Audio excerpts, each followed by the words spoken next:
Саламатсыз ба? Есімім Маулен, Спанкулов заңгерлік компаниясының негізін қалаушысымын. Дәл қазір мен сіздерге Каспи переводтар туралы толық ақпарат беретін боламын. Егер де видеом сіздерге ұнап жатса, осы YouTube каналыма және Instagram парақшама тіркеліңіздер. Алдағы заң сауаттарыңызды ашатын видеоларды жіберіп алмаңыздар. 2021 жылы 25 қарашада Қазақстан Республикасының Сенаты салық кодексіне жаңа өзгерістер енгізді.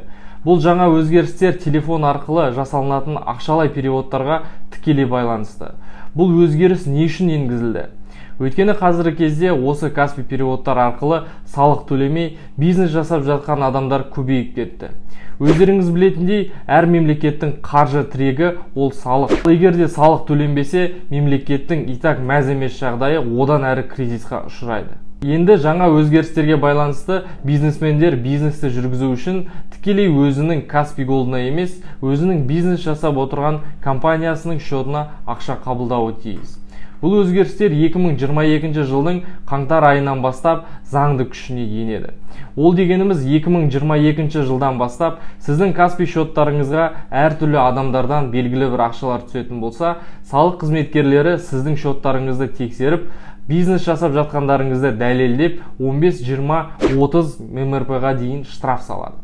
Егер де сізде ИП болып, Каспи шоттарыңызға жұмыс ақыңызды қабылдап, фискалды чектарды ұрып отырсаңыз, салық комитеті сізге қарсы ешқандай шаралар қолданбайды. Өйткені сіздің фискалды чектарды ұрып отқаныңыз, салықтарды төлеп, заңды жұмыс істеп отырғандарыңыздың дәлелі.